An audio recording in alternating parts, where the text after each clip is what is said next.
va compléter le cours qui est déjà déposé sur la plateforme de l'UVT. Donc, le cours c'est comptabilité financière 2 avec la clé LC 2.1 ou bien 2.2 ou bien 2.3.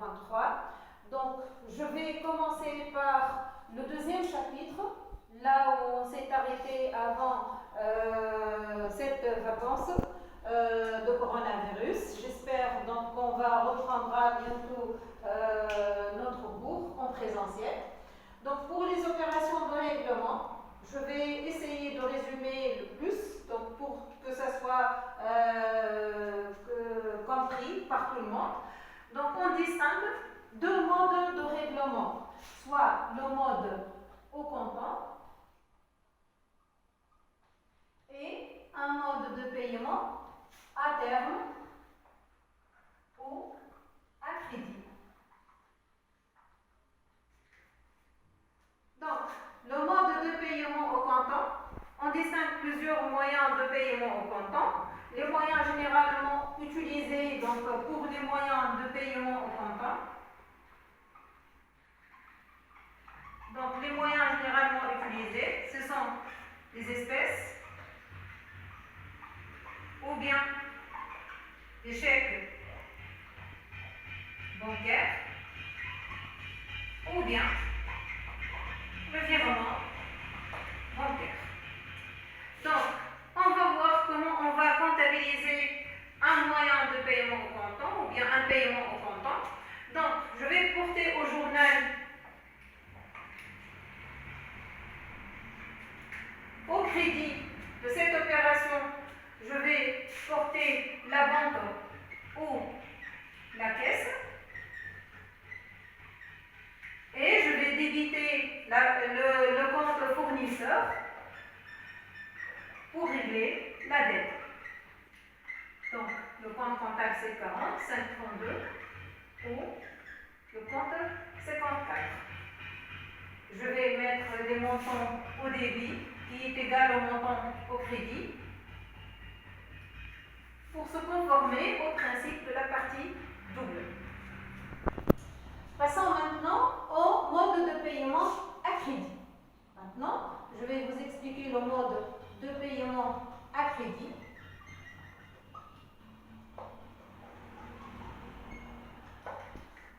Ce mode de paiement est matérialisé par un effet de commerce. Donc, l'effet de commerce, il peut avoir la forme d'un billet à ordre ou bien d'une lettre de change. Donc, effet de commerce,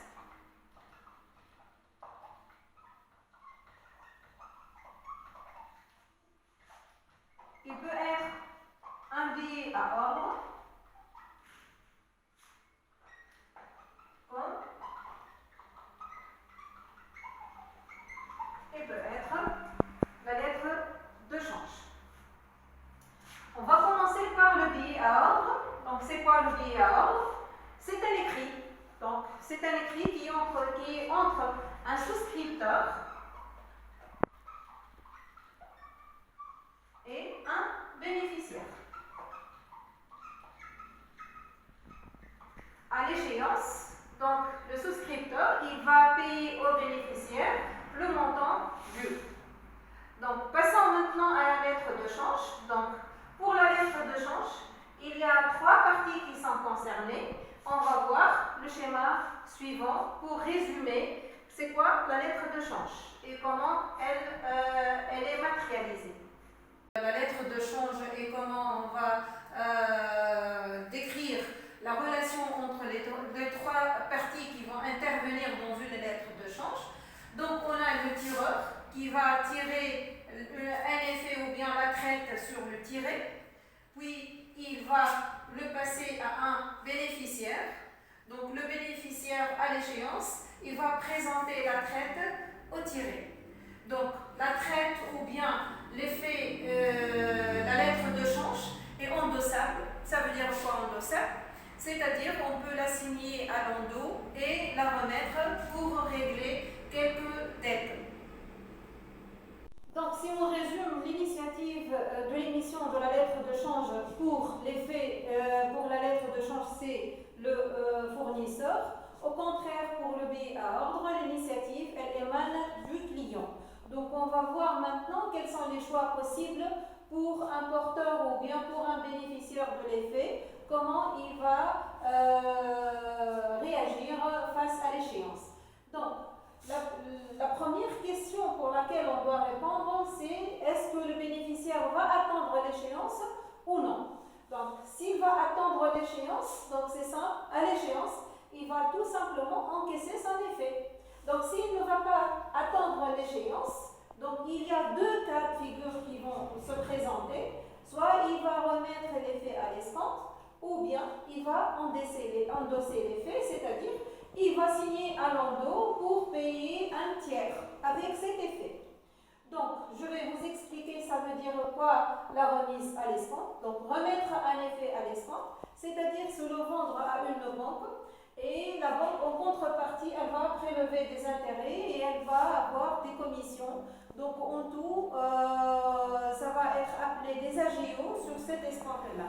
C'est-à-dire, par exemple, si je vais escompter une traite ou bien un effet de 100 000 dinars, en net, on peut avoir 98 000 dinars ou bien 97 000 dinars seulement. On va aborder dans cette partie, donc troisième partie, c'est l'enregistrement comptable des effets.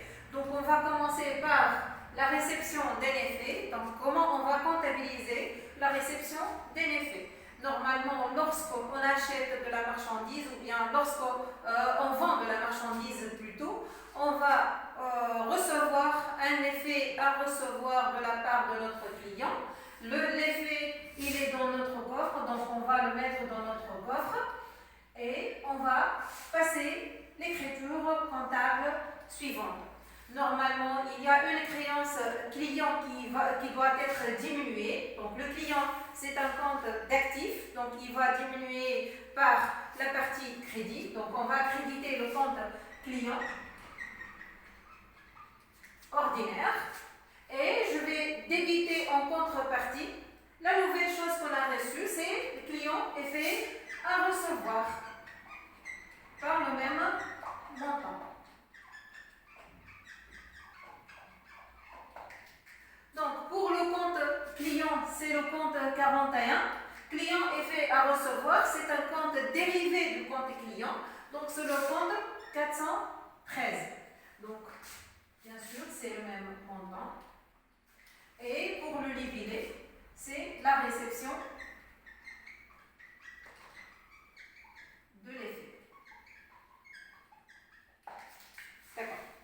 Donc, puisqu'on a reçu notre effet à recevoir, selon le schéma, on va voir est-ce qu'on va attendre l'échéance ou bien on ne va pas attendre l'échéance. Je vais commencer par le premier cas où on va attendre jusqu'à l'échéance et on va encaisser l'effet. Donc, je vais aborder en deuxième point l'encaissement d'un effet et comment on va enregistrer comptablement l'encaissement de l'effet. Donc, pour l'encaissement, on distingue deux cas. Soit on va procéder à un encaissement direct ou bien on va avoir un effet qui est domicilié chez une banque. Donc, ça veut dire quoi domicilié chez une banque? C'est-à-dire, sur l'effet, on doit mentionner que l'effet est domicilié sur la banque, par exemple PIAT ou bien STB ou bien UIB ou bien autre chose. D'accord? Donc on va voir les deux cas. Si on va faire un encaissement direct, comment on va comptabiliser cet effet? Donc on va porter l'écriture suivante pour encaisser l'effet. Donc je vais diminuer le montant des effets à recevoir. Donc les effets à recevoir, c'est un compte qui est un compte d'actifs ou bien c'est un compte qui a été débité. Donc, on va le créditer puisqu'on va diminuer ce compte-là. Donc, c'est client, effet à recevoir au crédit.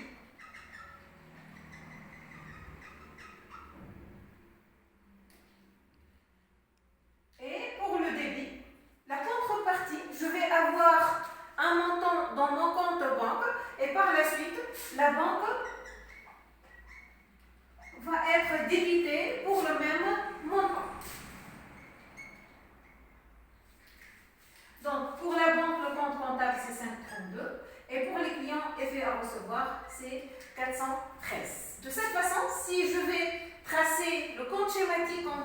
du compte effet à recevoir, on va constater que le compte sera soldé après son encaissement. Donc, tout à l'heure, on a eu le même, un montant au débit du compte effet à recevoir. Après l'encaissement, le même montant a été crédité.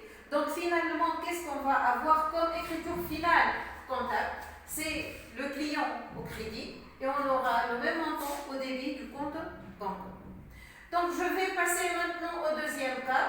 Lorsque l'effet est domicilié chez essayer de comptabiliser l'encaissement de cet effet.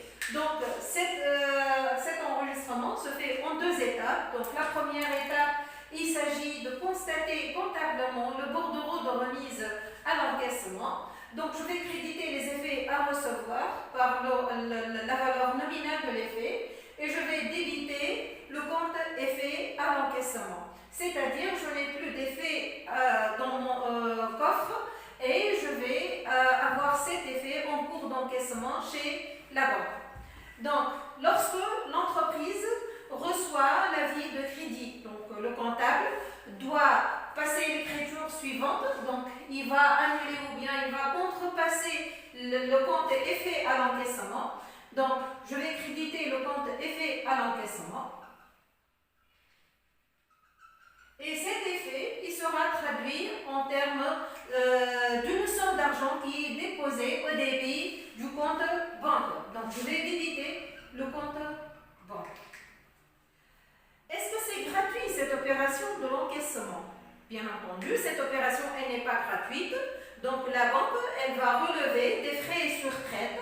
Ce qu'on appelle comptablement, c'est la même chose. Donc, frais sur traite. Et ces frais sont assujettis à la TVA, donc au taux qui est en vigueur. Donc, État, TCA, déductible. Donc, pour la banque, c'est le compte 532, il est débité. Les comptes frais sur traite, c'est une charge, c'est un élément d'appauvrissement de l'entreprise, donc c'est le compte 627. État TCA déductible, c'est 43,66 contre l'effet à l'encaissement qui est 53,13. C'est-à-dire, si on va encaisser un effet de 100 000 dinars, donc on va prendre cet exemple qui est très simple, l'entreprise, elle ne va pas encaisser dans son compte banque 100 000 dinars, mais elle va encaisser la valeur nette après la déduction des frais sur traite et de la TVA. Donc, si on a l'effet à l'encaissement et de valeur nominale de 100 000 dinars, les frais sur traite, on va supposer que c'est 1000 dinars. Donc, le taux de TVA étant de 19%, donc on va déduire une TVA de 190 dinars. Et par la suite, la banque, on aura comme solde net de notre banque suite à cet encaissement, c'est 100 000, moins 1000 et moins 190. Donc, ça va être 98 810 dinars.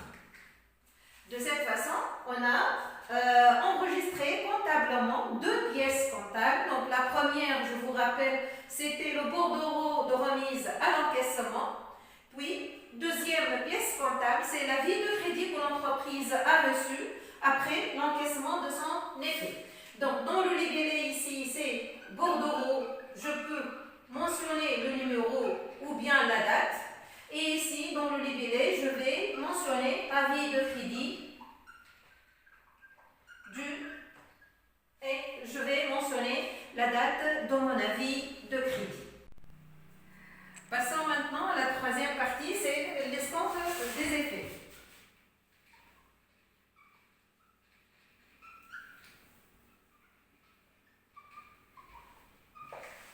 Donc, escompter un effet, c'est le vendre à une banque.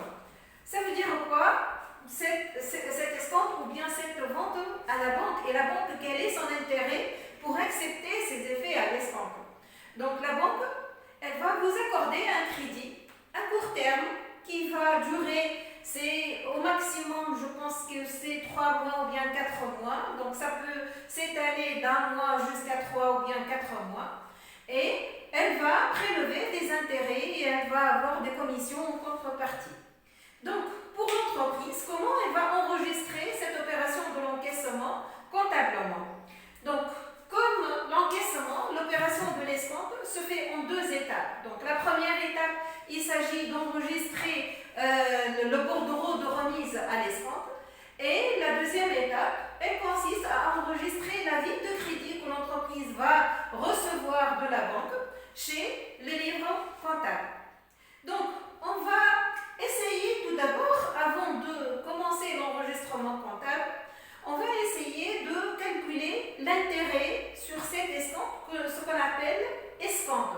Donc, l'escompte, comment on va le calculer? Donc, escompte, c'est-à-dire c'est l'intérêt sur escompte, c'est la valeur nominale de l'effet, c'est-à-dire c'est le montant qui figure sur la traite ou bien sur l'effet, fois le taux d'escompte,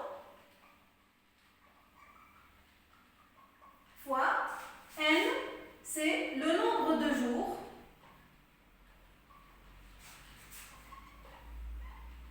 avant l'échéance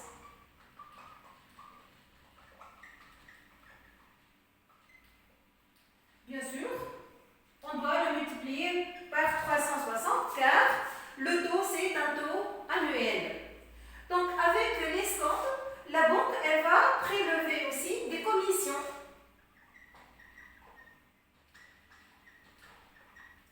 Ces commissions sont assujetties à la TVA. Donc, en sus de ces commissions, la banque va prélever aussi un montant de TVA. Donc, l'escompte plus les commissions plus la TVA, on les appelle des AGIO, TTC. AGIO, TTC. Donc, je vais essayer maintenant de procéder à l'enregistrement d'un effet remis à l'escompte. Je vais commencer par la première étape.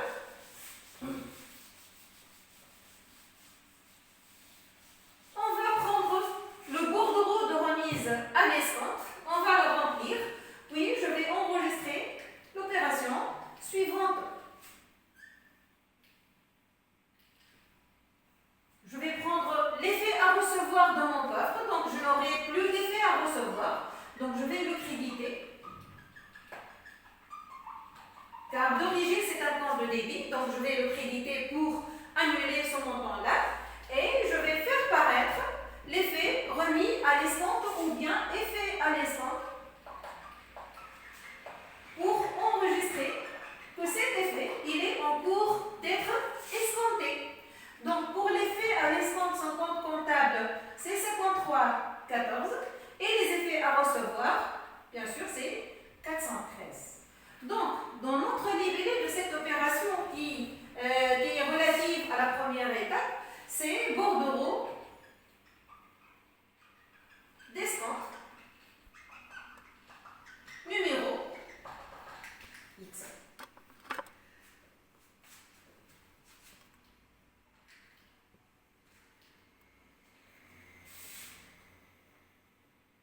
Lors de la réception de l'avis de crédit concernant cet escompte, le comptable doit enregistrer l'opération suivante. Donc pour la première étape, qu'est-ce qu'il va faire?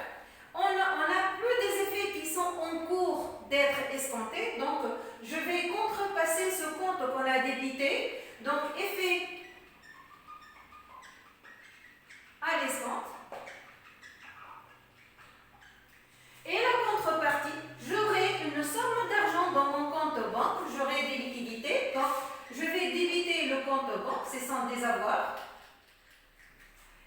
Et on a dit que l'opération de l'escompte, elle n'est pas gratuite, donc la banque, elle va prélever des intérêts, ce qu'on a appelé l'escompte tout à l'heure. Donc je vais constater intérêt sur escompte. C'est un sous-compte de la charge financière. Et en sus de ces intérêts sur escompte, en plus de ces intérêts, la banque, elle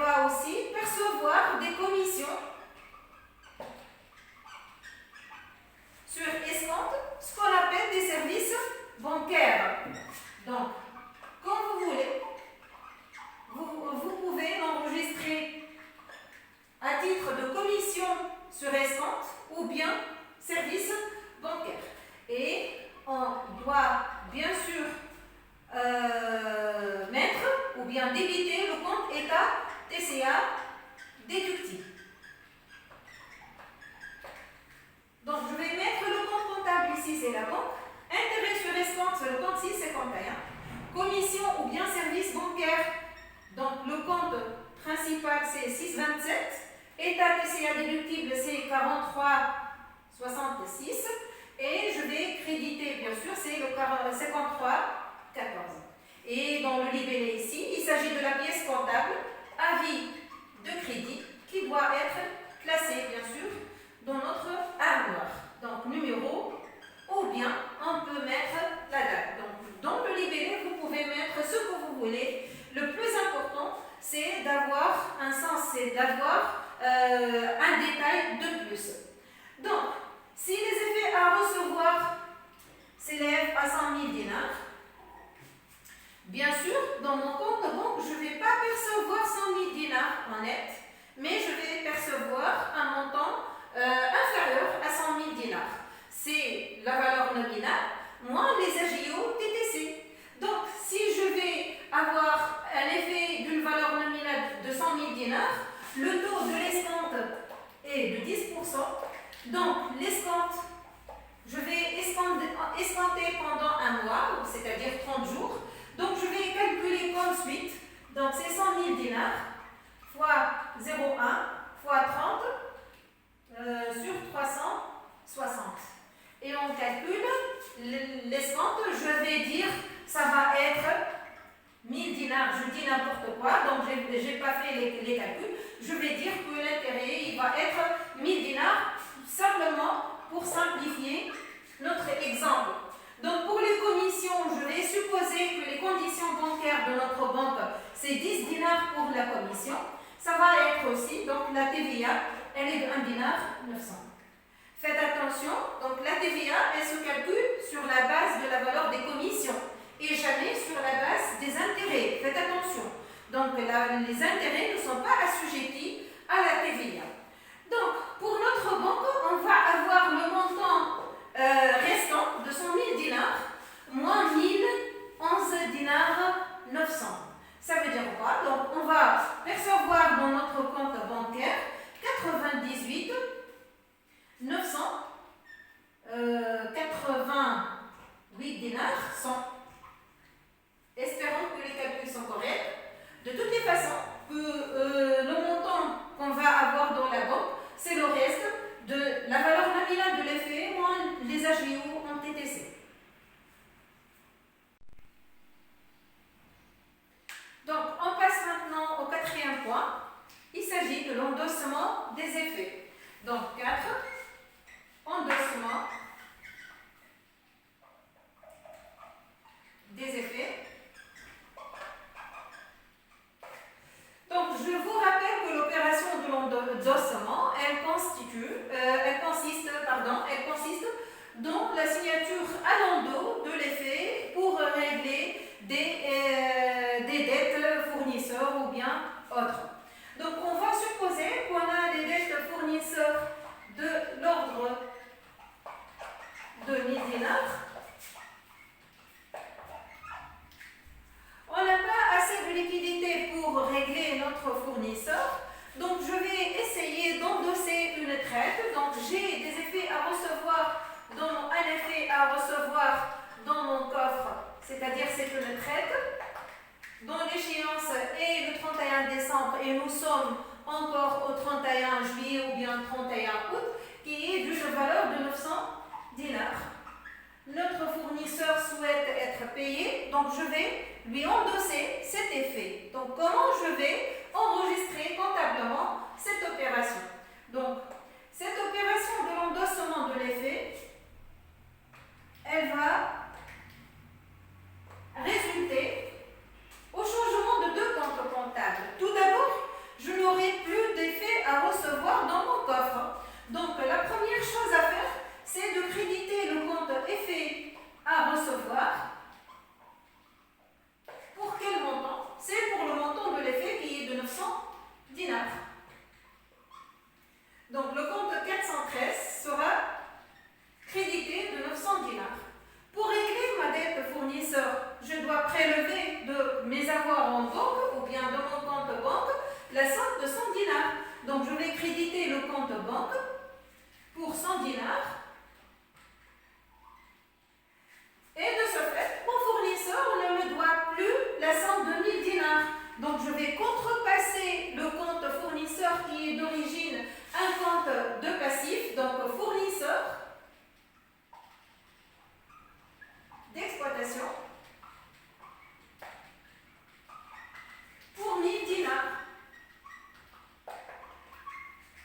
Donc 401, 413 et pour la banque c'est 532. Donc pour le libellé c'est effet endossé le et chèque numéro. Donc avec ça, on a terminé l'enregistrement comptable de l'endossement des effets. On vient maintenant à la dernière partie, c'est-à-dire on va traiter un cas exceptionnel si l'effet est remis à l'encaissement ou bien à l'escompte, il demeure impayé ou bien il revient à l'entreprise impayé. Donc on va noter cinquième partie, effet impayé.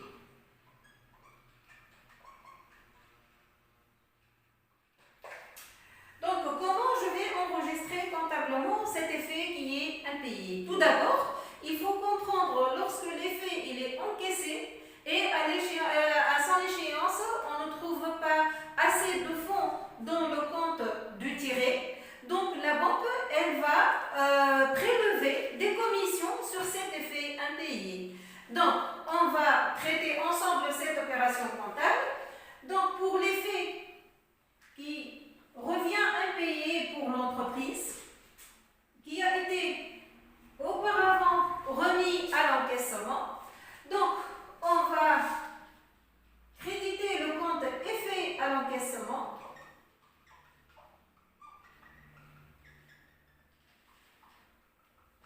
Pour la valeur nominale de l'effet, soi-disant, on va dire 100 000 dinars.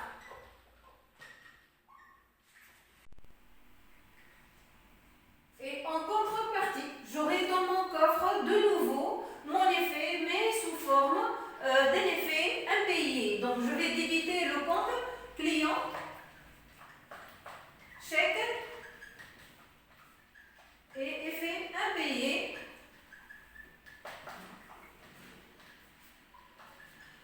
Pour le même montant, c'est-à-dire c'est 100 000 dinars. Donc, c'est le compte 4144. Contre le compte 53 13. Donc, la banque, elle va prélever des commissions sur cette opération ou bien sur l'effet impayé. Donc, ce qu'on va appeler frais sur traite. De nouveau, c'est le compte 627 5. Donc, les frais sur traite, on va supposer que c'est 10 dinars par effet. Ces frais sont assujettis à la TVA. Donc, on va débiter le compte état TCA déductible de 19%. Donc, c'est 1 dinar 900. Donc, en tout, le total de mon débit s'élève à 111 dinars 900. De ce côté-là, on doit avoir, donc par respect à la règle de la partie double, l'entreprise, elle va prélever de son compte banque 11 dinars 900 pour régler la banque. Donc ici, je vais créditer mon compte bancaire pour 11 dinars 900 et de cette façon, on aura l'équilibre entre les deux écritures. Donc pour le compte banque, c'est le compte 532. Donc, le libellé de cette opération, c'est retour d'un effet impayé et on peut mentionner la date. Bien entendu, donc pour un effet qui a été remis à l'escompte et qui est retourné impayé, on va procéder de la même façon. Donc, on va enregistrer comptablement de la même façon, mais au lieu de l'effet à l'encaissement,